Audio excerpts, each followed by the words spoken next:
channel. Thank you for clicking on this video. Please like, comment, subscribe, and share with your like-minded friends so everybody can get this knowledge. But anyway, I just wanted to create this video today speaking on when you get a client. So when you get a client, what do? It's kind of exciting, but I understand it could be nerve-wracking at the same time, because what are the things that are necessary?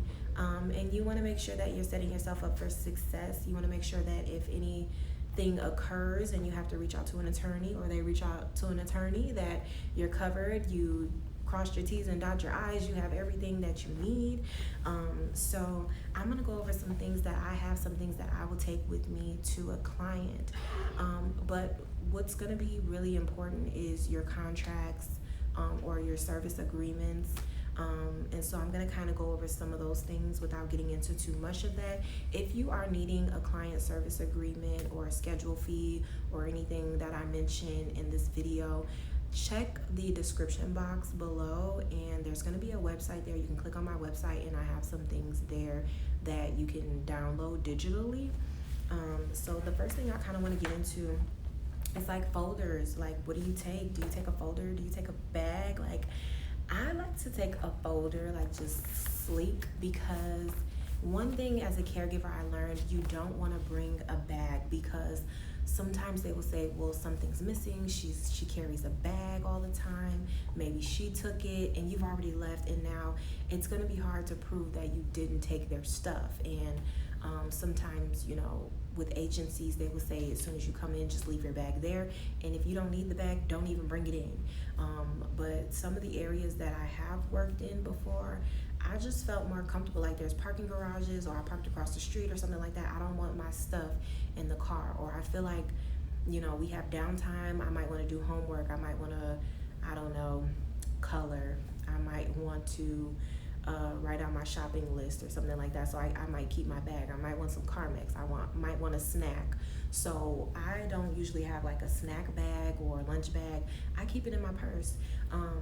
And so now going into homes to do home assessments, I don't want to lug around a big bag, and I don't want to be accused of anything. And I feel like less is best. Like, it just looks cute, it looks clean, it looks sleek, it's professional. So I like folders. This is actually a case for my iPad. This is a case for my iPad, and I got this from H&M years ago in New York, actually. I absolutely love this. I've loved this since I got it, okay? And so anyway, when you open it up, it has a place for your pens. You can put like business cards here. I don't even know what I have in here. Clearly there's something in here. Oh, I have a little notepad that I got from my cousin's baby shower. When else am I gonna use it? I could use it here. I have some of my brochures in here.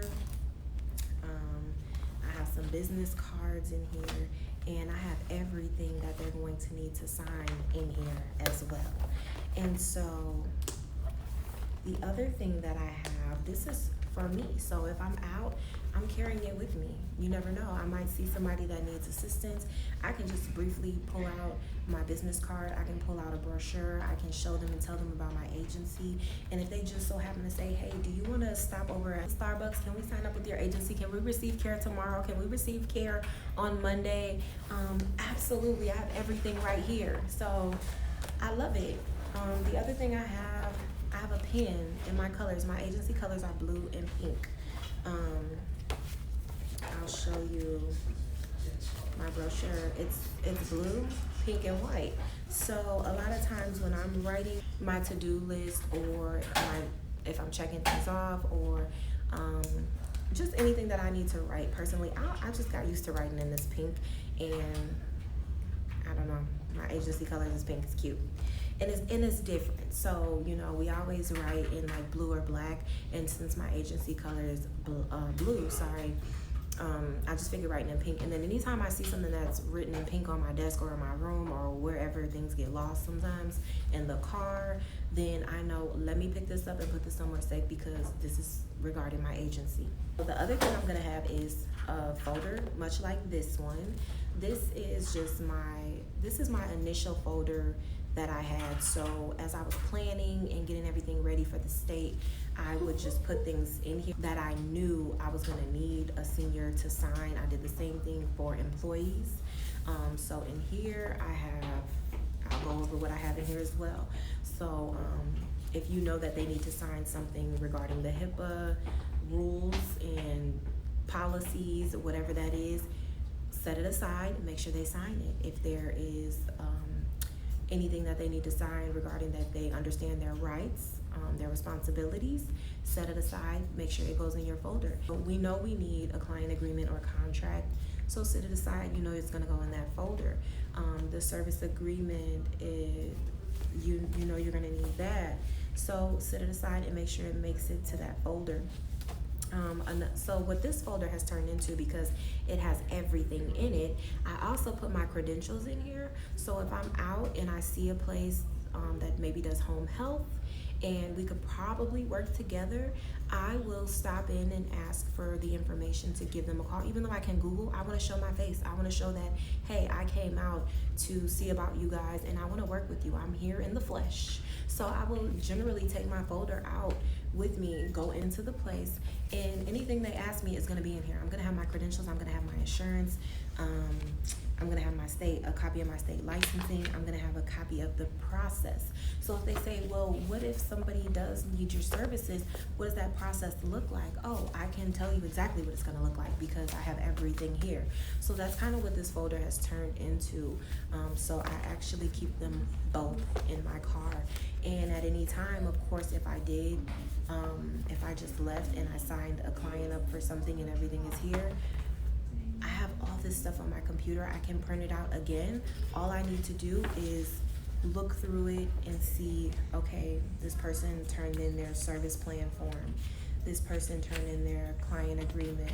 This person turned in their whatever else I requested. Bless you. Whatever else I requested. So now I know I just need to make copies of those specific documents and get them back in here. So what I have in this folder, again, I have my business cards. Bless you. I have my business cards, and you know, in a folder they have these little slits here. So I have 2 business cards on each side. I have 2 different types of business cards, so I have 2 of the different types of each type on each side. Okay, I have a couple of brochures. I have my state licensing. I have my CNA card. I went to CNA school twice. So then I have my other CNA certificate. For credentialing, this is generally what people ask for. So if you need to know what you need for credentialing, then you should be writing this down or saving this video. I have my EIN information with the correct address, the agency name, so I have the LLC, I have the doing business as. I have my insurance, certificate of insurance. I have my certificate of good standing for my LLC and my doing business as. And then I have my I have my client service agreement. So once, this is like the finalized side over here. Everything is getting finalized. Because if everything on this side is okay, we move over here to finalize. So on the side that, you know, they're checking through everything, they're signing everything, making sure they're in agreement, they understand. I'm letting them learn more about the agency, more about myself and things like that. That's what we're going through. So I have my service plan form. This is basically going over the tasks that they need, making sure I have their name, their address, the responsible party, the relationship to them, the days, the times, the amount of hours is very helpful to us. Medication reminders, if I'm going to be reminding you, I need to know what medication you're taking, how often you should be taking it, if you need to take it with medicine, if you need to take it with like food, crackers or something like that, where I can find that. treatments being received, because I may need help on the back end. I may need to know if someone's coming in to help you with home health, then maybe I should do, all your personal care first so that you're good, ready, and out of the way by the time they get there. Activities that they partake in, do they need a walk? Do they need do they need assistance with mobility? Diet, allergies, limitations, my price list. So if you apply for a license, they're going to ask for your schedule fee. This is much like my schedule fee. My schedule fee I usually provide to insurance companies or whoever I'm becoming a provider with, but I have what I call a price list, which is basically the same thing for the clients. It's just worded differently because with becoming a provider, it could get a little complicated. So I just have separate things so that it's straight to the point and easy to read and not all those big words like a schedule fee. You'll be like, what the heck is that? A client will be like, what is that? But if you say a price list, they're very familiar with that. So that's just one of the examples. Like, it just cuts out all the stuff that is confusing to them. They just want to know the price, okay? So I have that here, the price list, what it includes, the hours. I have some deals here. I have some additional services. Like I said, I foster inclusion. So we have, things built in that we do, but then there's other things that generally aren't built in that may cost if somebody wants to go see a play, then we have to figure something out because, it costs $100. The agency doesn't pay for that. And if you want the caregiver to go with the client, then that's something that has to be discussed, so we don't pay for that out of our pocket. So it's just going to be all on paper for them to understand and to know if this is something that you want. This is the responsibilities, this is how much it costs, and so on. Pet care, that's something that's additional. You do not have to provide pet care. So I have that on my form. Credit card reoccurring payment processing authorization. I prefer ACH, and so for that you definitely need some type of form for them to document, to have that in your documents. So I have a form for that. A client authorization form, the HIPAA form. Let's see here. So if I ask a client, how is my caregiver going to get into the home every day? Are you going to open the door for them? If you're going to provide a key for them, I want to have whatever the answer is in writing, but then this document kind of allows me to add a little bit more. So if they're going to provide us with a key, my caregiver is going to have a key to get into their home, then we just want to specify who that caregiver is. The key is going to be in possession of the caregiver. The caregiver has a responsibility to that key. They need to turn it in if they're going to quit, or however that works out. So everybody signs. I sign, the client signs, the caregiver signs. There's documentation for that. Insurance verification form. If anybody receives insurance from long-term care or whatever insurance that they're going to be using, if it's Medicaid, whatever insurance that they're going to be using, I could take their information and contact them to see how we can get services for the client. And this also helps me because a lot of times they will say, is the client there? The client needs to be there. So if the client needs to be there, we can absolutely do that. But sometimes we are able to just call with the information that the client gives us, and we can kind of check to see what they're going to cover, what they do not cover. So that's on our insurance verification form. So of course we have to follow the HIPAA guidelines and things like that. But sometimes it's, we're just out, we're at events or grocery shopping, or it's just an opportunity where it looks like the client is just having an amazing time, and you want to capture that moment for the family, for the client, and for your agency. And so if we want to take a photo, I have an authorization form that allows me to be able to take the photo and share it if I want on social media. I list in my document, this is just personal, this is something that I would want to be reassured on. If someone was taking a photo of me and sharing it, it's just that if it's not tasteful, to the agency, then we won't share it. If we have a question about it, then we'll share it with you before we share it. But initially, I have it so that I don't have to ask your permission. That authorization form is going to give me what I need to be able to share it on social media or on our agency website, or if I post a blog and I want to say we had an amazing day yesterday at the movies or whatever it is, I technically don't have to ask because you signed that authorization form stating that it's okay. So I want their okay, I want their permission, I want their blessing. I don't want to just take photos and not ask about it. And again, just making sure that their address is not, we're not taking a picture in front of the house and the address is in the back, or in their house and they have their bills sitting there with their address, and we're looking out for those things. So we have a few forms. Anything that they need to sign, you want to get it out of the way as soon as possible. And then if we're taking a payment, we have receipts. So I can write you a receipt that states that you paid this amount on this day, and then after that they'll receive invoices, which then they'll have their receipt that way. So yeah, those are the things that I carry with me. Those are the documents. I was gonna say photos. Those are the documents that I carry. We are like locked, loaded, and ready to go at all times, and this is just, it's what it is.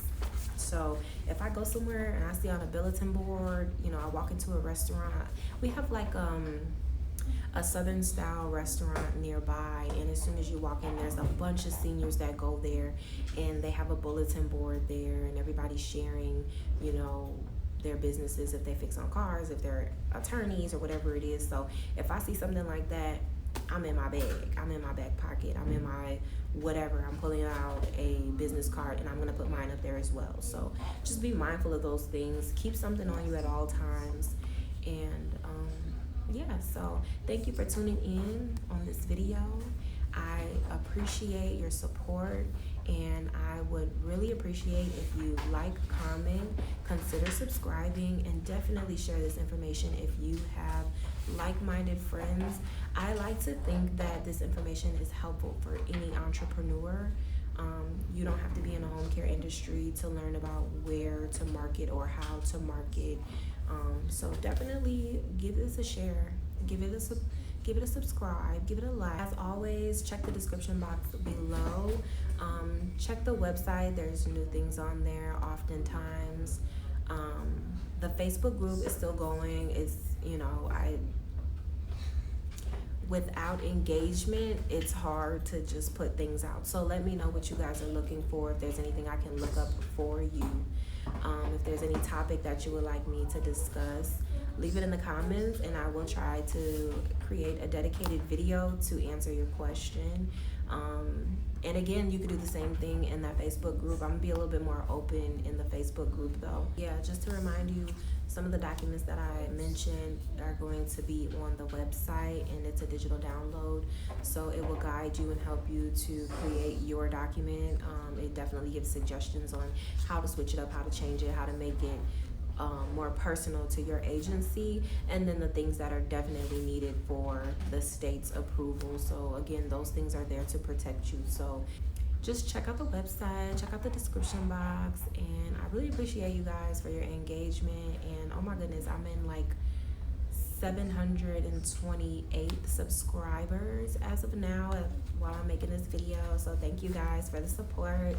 And yeah, I'm really excited to see where this goes. Currently I'm out in the field. Currently I'm out marketing. I'm just now, it's like you can never be done becoming a provider because there's so many places you can apply to be a provider at. But I'm going through that and I'm almost done with everybody that I have on my list. But as I complete some, I'm finding more places to become a provider from, to become a provider to. So that's kind of where I am, and getting in my credentials, going out to places, other agencies, just showing my face. I'm gonna be setting up some like educational sessions. I don't want to say lunch and learns because I ain't bringing lunch, but it's some educational sessions. I'm scheduling those, or looking to schedule them now, just kind of figuring out what dates are going to be best for me. Networking, talking to people, seeing how we can come together and work together. So yeah, I mean, that's kind of where I am now. It's going really good. So let me give you a little tip that I did on my Facebook, my personal Facebook page.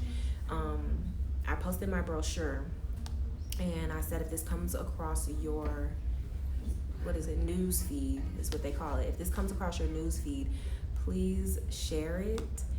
You never know who you could be helping by sharing this. It's a non-medical home service agency. We provide care to seniors, and then I have all my information, even though it's on the brochure, website, telephone number, things like that. And it got some really good views. It got a lot of shares. I think I got probably 25 shares, and I expected to get 2. So, and I wouldn't have said that out loud previously, but we've reached 25, so I'll say it out loud. I was expecting about 2, so think big, think highly of yourself. See who's in your corner. So some people shared, and then as they shared it, they had a caption with it, and so their caption sometimes was just like shocking to me, and you kind of see who's rooting for you, so that was nice. But then they also shared it, and so it's kind of like a referral thing. So they have friends, they have a different set of friends who have another set of friends who has other friends, and it was just really nice because it just kept being shared. So I really appreciated that, and that's really a good marketing tool that you could do right now. So anywho, if you made it this far, let's see what emoji, guys. Sparkle emoji. Heart emoji. I was thinking heart, but drop the heart emoji or the sparkle emoji if you made it this far in the video. And I will see you on the next one. Thank you for tuning in.